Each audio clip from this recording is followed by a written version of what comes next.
आज आप सबसे मिलने का जो उद्देश्य है हमारा वो अंतर्राष्ट्रीय सरस्वती महोत्सव 2025 का है, जो हम 29 जनवरी से लेकर 2 फरवरी तक मनाने जा रहे हैं। मैं थोड़ा सा ब्रीफ करूं तो 29 तारीख को माननीय मुख्यमंत्री नायब सैनी जी आदि बद्री में इस महोत्सव का शुभारंभ करेंगे। बहुत सारे फाउंडेशन स्टोन और वहाँ का जो हमारा कल्चरल एक्टिविटी होती है, 31 हवन कुंड होते हैं। जैसा कि वेदों में लिखा है कि सरस्वती के किनारे सभी संतों ने ग्रंथ लिखे।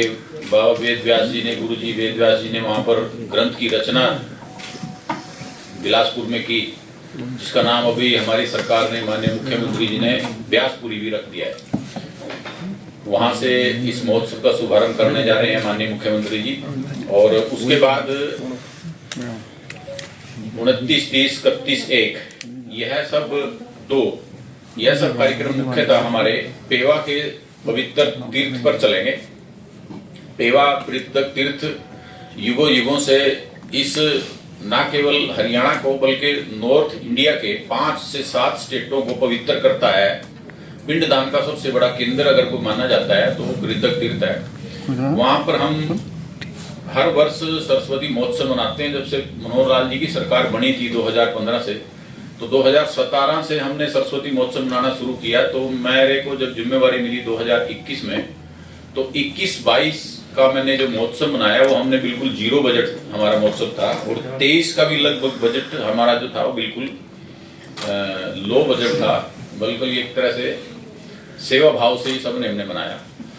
तो अब की बार माननीय मुख्यमंत्री जी की और सरकार का ये उद्देश्य है कि जिस तरह से गीता जयंती का कुरुक्षेत्र में आयोजन होता है और इस लेवल पर गीता जयंती का स्वरूप आज पूरे वर्ल्ड में गया है, और उसी तरह से सरस्वती महोत्सव का भी स्वरूप सरकार की इच्छा है बनाने की कि बड़े स्वरूप पर सरस्वती महोत्सव मनाया जाए।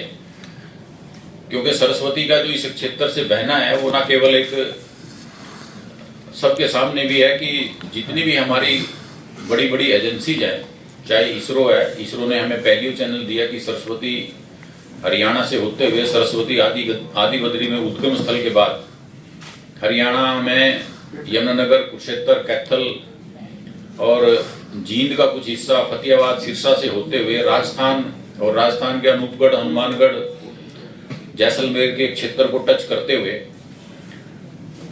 रण और कच्छ में सरस्वती गिरती है। तो अब की बार हमारा उद्देश्य यह है कि जितने पिंडदान के बड़े केंद्र सरस्वती के किनारे हैं हम उनको टच कर रहे हैं, जिनमें आदि बद्री मुख्यतः है।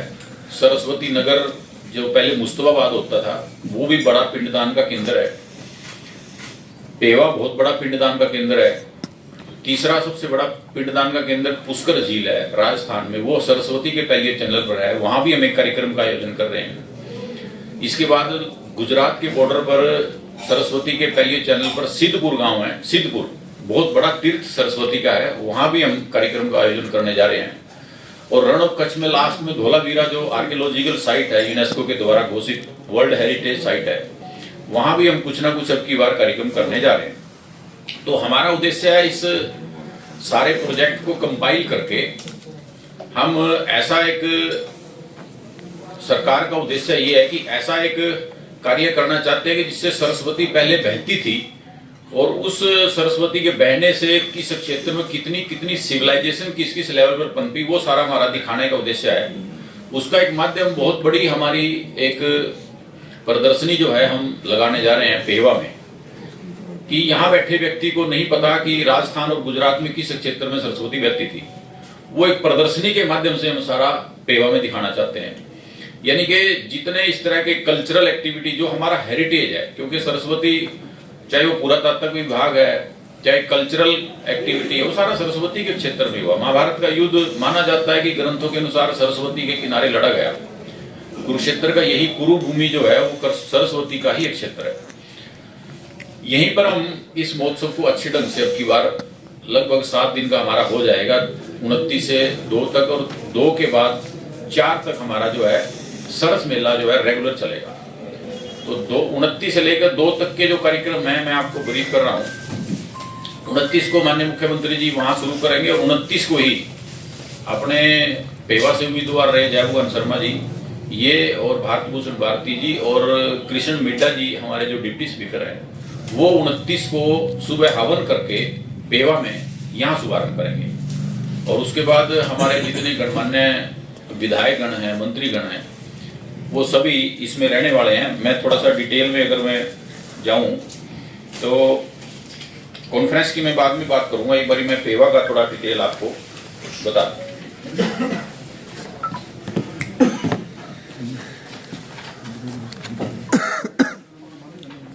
वहां पर हमने अब की बार सरस मेले का और कल्चरल एक्टिविटी जितनी भी है, हमने अपने लोकल कल्चर को बढ़ाने के लिए हमने जितना लोकल कल्चर के हमारे जितने बड़े बड़े कलाकार हैं हरियाणा के, हम उनको प्रमोट कर रहे हैं। उनको प्रमोशन के लिए भी हमने यहाँ पर बुलवाया है। नगाड़ा और बीट पार्टी जो हरियाणा की संस्कृति है, हरियाणा का जो कल्चर है, उसको हम फोक डांस है, जो फोक है हरियाणा का, उसको हम बढ़ाने के लिए एक नया आयाम अब की बार इसमें हम कर रहे हैं।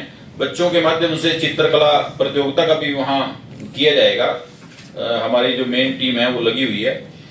इसमें हमने कुछ डिसाइड किया कि 30 तारीख को माननीय स्पीकर जो है हरविंदर कल्याण जी, वो हमारे मुख्य अतिथि रहेंगे वहां पर, और उनके साथ हमारे सांसद जो नवीन जिंदल है वो वहां पर मुख्य अतिथि रहेंगे।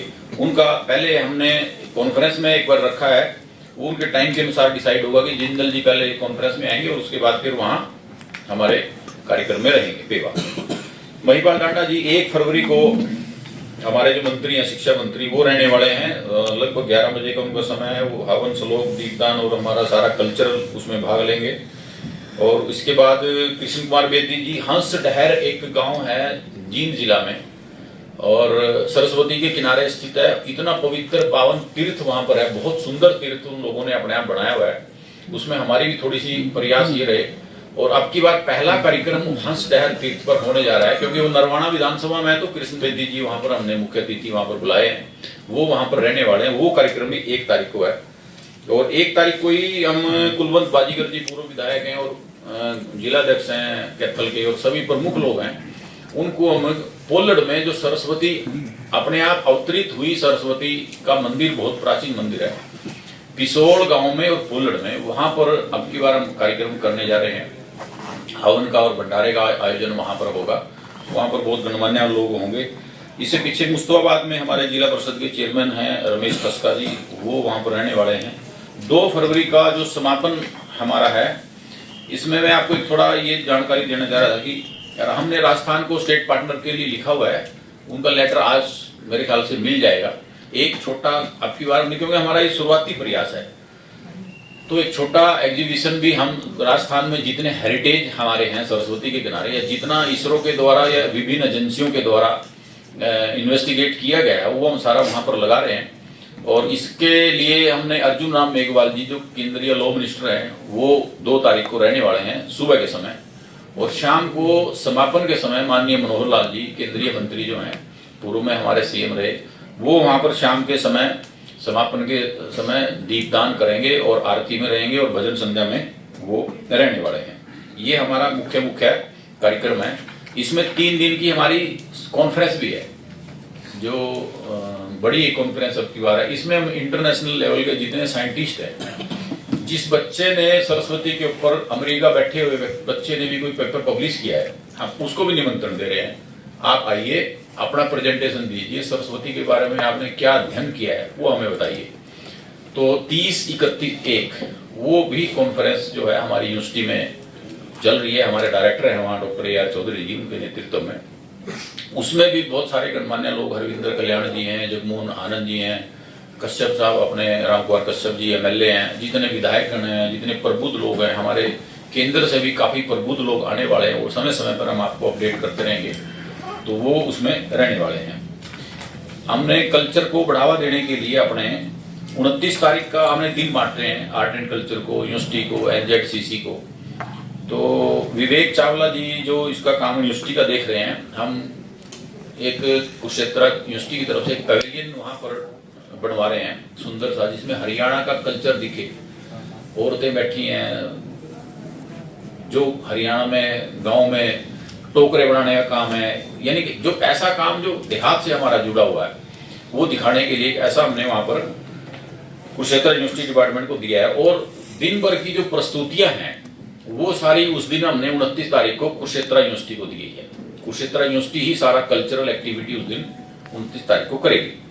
30 तारीख को हमने एनजेडसीसी को दिया है। एनजेडसीसी ने अभी with the condition of the confirmation Kanwar Grewal ji का फाइनल उन्होंने किया है, जो बहुत बड़े पंजाबी सिंगर हैं और सूफी संत भी हैं, सूफी गायक भी हैं। तो सरस्वती के ऊपर उन्होंने भी गीत लिखे हैं, तो उनका भी वो कंफर्म आज शाम तक, दोपहर तक, शाम तक हो जाएगा। तो 30 तारीख का उनको दिया हमने आर्ट एंड एनजेडसीसी को। 31 को हमने अपने आर्ट एंड कल्चर के माध्यम से रमेश जीवन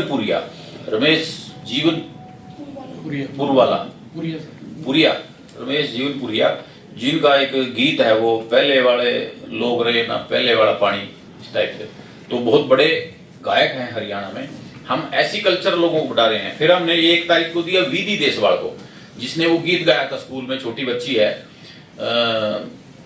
मेरे यार सुदामा रे, ऐसे है बहुत फेमस सिंगर लड़की बेटी है हमारी वो। तो हम ऐसे इन कलाकारों को प्रोत्साहन देने के लिए भी ये प्लेटफॉर्म दे रहे हैं। और 2 तारीख को लास्ट के दिन इसके समापन पे गजेंद्र फोगाट जी जो सीएम के ओएसडी हैं वो अपनी प्रस्तुति देंगे। सारा कल्चर हमारा ये कार्यक्रम है। इसके अलावा हम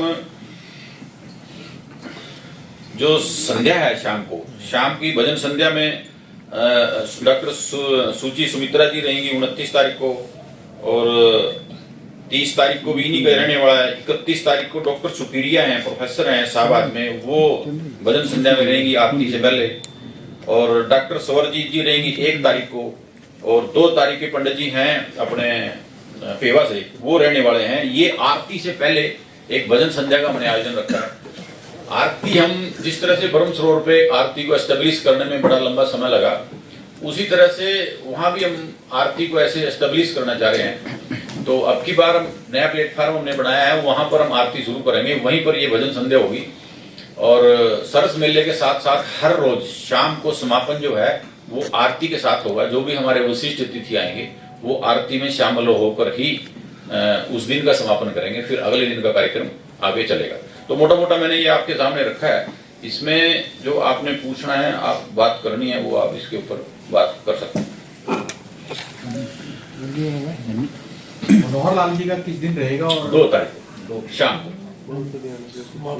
समापन पे दीपदान वो करेंगे और समापन करेंगे। अंतर्राष्ट्रीय स्तर पे मनाने की आपकी बार बात कही है, तो अंतर्राष्ट्रीय क्या कार्यक्रम कुछ? अंतर्राष्ट्रीय जितने हमारे साइंटिस्ट हैं जिन्होंने सरस्वती के ऊपर शोध किया, मिशेल डिनेनियो, कभी नाम अगर सुना हो, मिशेल डिनेनियो वो व्यक्ति हैं जिन्होंने आज से 30 साल पहले कहा था कि सरस्वती हरियाणा की इस क्षेत्र से बहती है। उन्होंने अपनी बुक भी लिखी।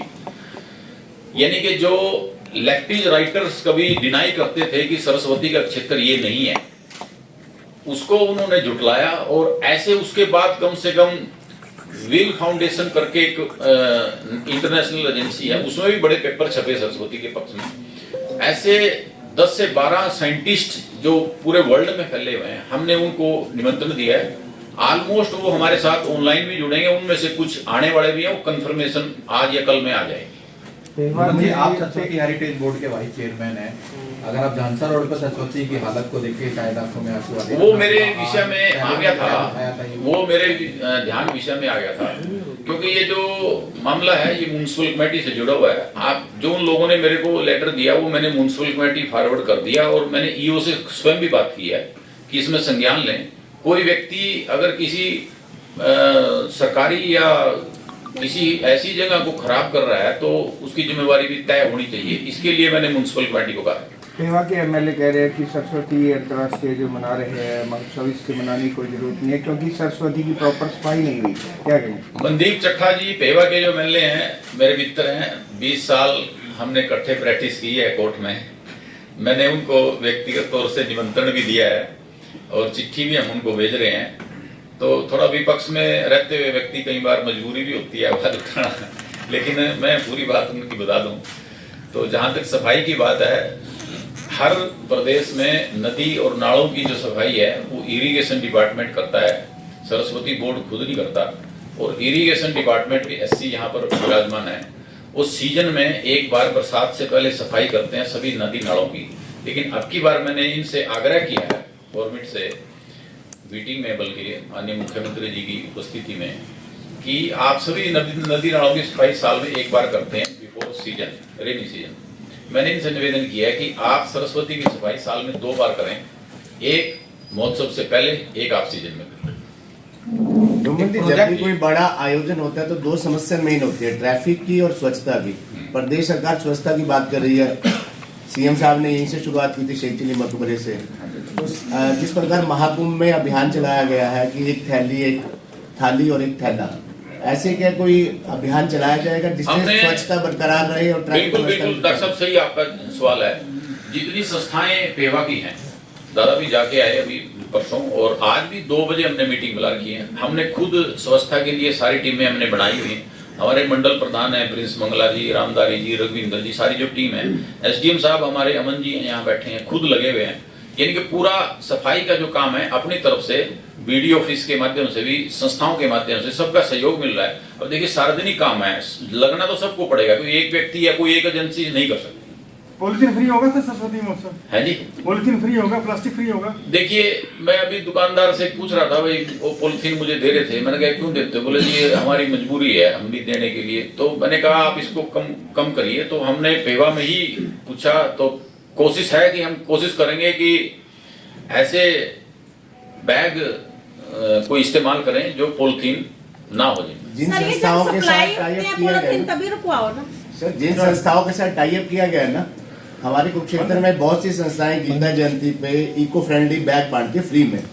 जिन संस्थाओं के साथ वहाँ टाई अप किया गया, बेवा में रोटरी क्लब है, लायंस क्लब है, तो ये बांट सकते हैं। बहुत अच्छा, ये आपने नोट कर लिया, आपको सुझाव बहुत अच्छा सुझाव। इस प्रकार अंतर्राष्ट्रीय गीता जयंती महोत्सव जब आयोजन होता है तो पूरे प्रदेश भर में बसों के ऊपर एक स्टिकर लगते हैं ताकि प्रदेश भर के लोग अधिक से अधिक भाग ले सके इस आयोजन में। शायद यही वजह है कि आंकड़ा 50 लाख तक पहुंच गया है।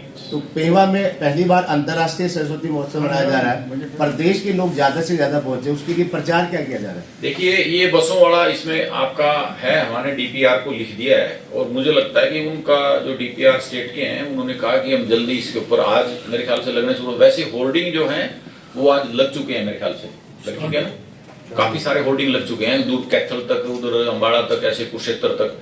तो ये बसों वाला भी आज हम कर लेते हैं। एक पीपड़ी में प्रपोजल सरस्वती प्रोजेक्ट की, आप मौके पर जाकर देखें, दादा काम चल रहा है वहाँ। 3 करोड़ के फर्स्ट फेज में काम चले हुए हैं, और वो उनका कहना ये है कि लगभग मार्च तक वो काम कंप्लीट कर देंगे। बहुत सुंदर वहां पर हम एक सरस्वती वाटिका बनाने जा रहे हैं। जीटी रोड से कोशिश है कि 10,000 व्हीकल डेली गुजरता है सरस्वती के ऊपर से। हम पहले फर्स्ट फेज में 100 का टारगेट रखेंगे कि 100 व्हीकल भी अगर हम वहां पर डेली रोक गए तो उसमें हम कोशिश कर रहे हैं कि वहाँ एक कैफेटेरिया वहाँ पर डेवलप करें, एक म्यूजियम भी वहाँ बनाएं, एक मंदिर भी वहाँ बनाएं। हमारे पास थोड़ी सी जगह की टाइट थी, बल्कि मैंने पंडित जी से किया था, मैंने कहा वो अगर जगह का थोड़ा कुछ व्यवस्था हो जाए तो उसके बारे में भी हमारी बातचीत चल रही है, ताकि एक अच्छा वहां पर, क्योंकि वो एक ऐसी जगह है जो युगों युगों से, अगर आप अलेक्जेंडर कनिंघम की किताब अगर देखेंगे उसमें भी लिखा मिलेगा कि पीपड़ी के पास रंतुक्ष यक्ष विराजमान है पुल के पास।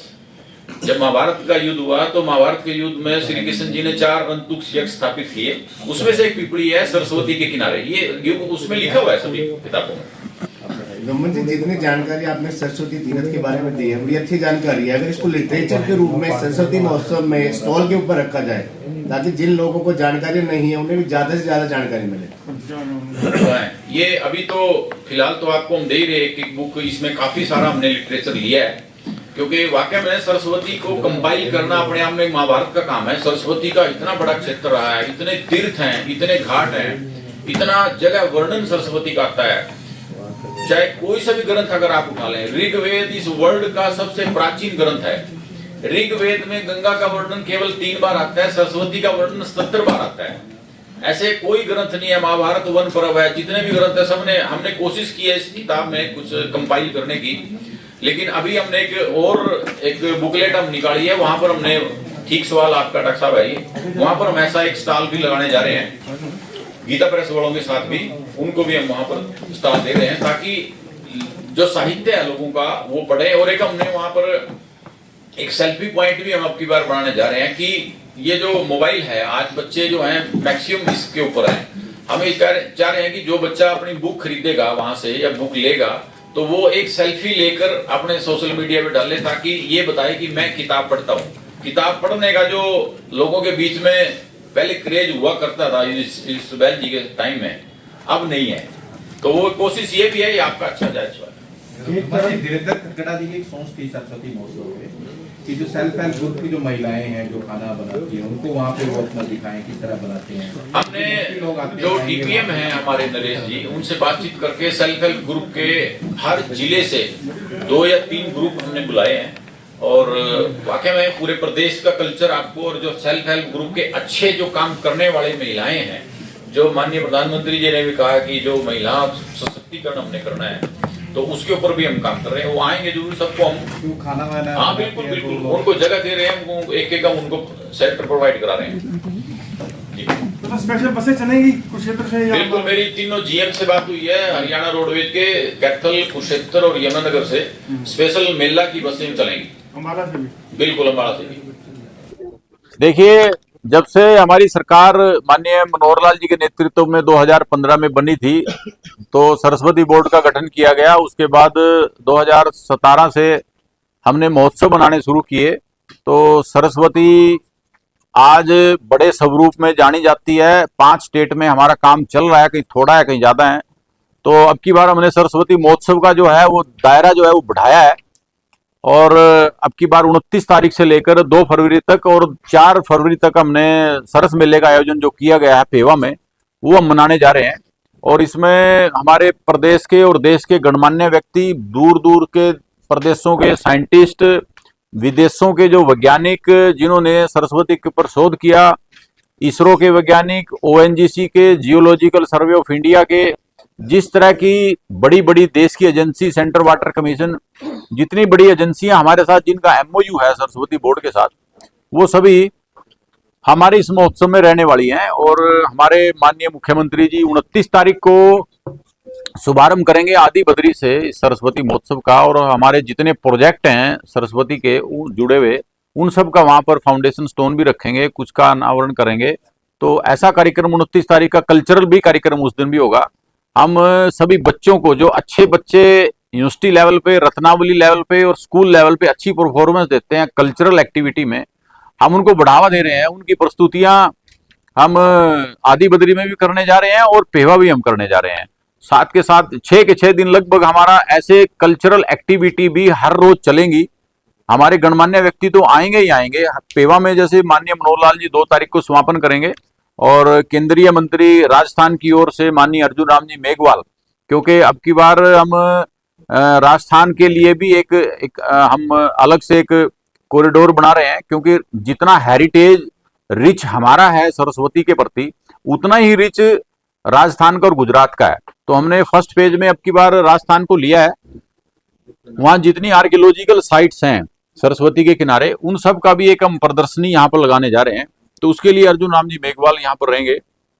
हमारे स्टेट के जो मिनिस्टर हैं, शिक्षा मंत्री महिपाल डांडा जी, हमारे स्पीकर जो हैं हरविंदर कल्याण जी और कृष्ण बेदी जी, हमारे जो मंत्री हैं श्याम सिंह राणा जी, हमारे जो एग्रीकल्चर मिनिस्टर हैं।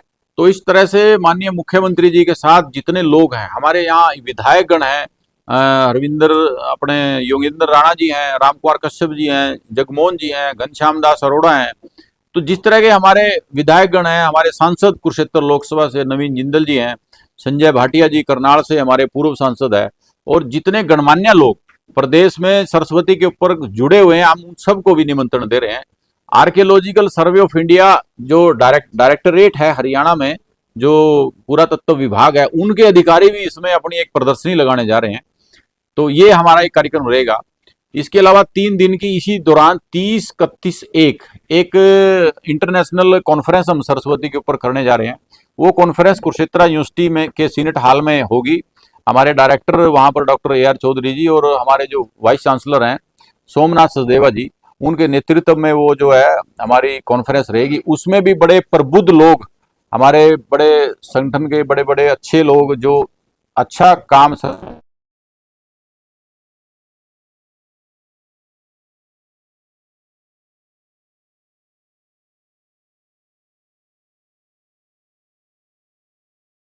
लाया जाएगा त्रिवेणी संगम। 62 नदियों का हम, क्योंकि महाकुंभ का ये समय है, और महाकुंभ में तीसरी नदी जो है गंगा और यमुना के साथ मां सरस्वती है। सरस्वती की एक शाखा वहां पर जाती है, क्योंकि मैं थोड़ा उसके बारे में, मेरे एक साथी ने मुझसे पूछा था कि क्या सरस्वती भी महाकुंभ में बहती है। बिल्कुल, सरस्वती का जो कुछ घटनाएं टेक्टोनिक ऐसी हुई जो साइंटिफिक बात है, मैं साइंटिफिक बात करता हूं, जो इसरो और जियोलॉजिकल सर्वे ऑफ इंडिया ने हमारे को पूरा पेपर पब्लिश करके भी दिया है। तो उनका कहना यह है कि एक कुछ समय 5 से 7 हजार वर्ष पूर्व कुछ ऐसी टेक्टोनिक घटनाएं हुई जिसकी वजह से जब ये तीनों नदियां ग्लेशियर से निकलती थी तो उस ग्लेशियर में टेक्टोनिक घटना से, यानी कि भूगर्भीय घटना से, वो जो सरस्वती का क्षेत्र सा ऊपर उठ गया और गंगा और यमुना का क्षेत्र नीचे रह गया। तो जो सरस्वती का जो पानी था वो गंगा और यमुना की तरफ डाइवर्ट हुआ, ऐसा साइंटिस्ट भी बोलते हैं और हमारे जो ग्रंथ हैं वो भी ऐसा बोलते हैं। तो एक धारा सरस्वती की वहां पर बहती रही है। आज भी नासा के और इसरो के वैज्ञानिकों ने यह मानना है कि कुंभ में भी और इस क्षेत्र में भी जो हमारा पैलियो चैनल आदि बद्री से लेकर रण ऑफ कस्तक है, यहां भी सरस्वती बहती है।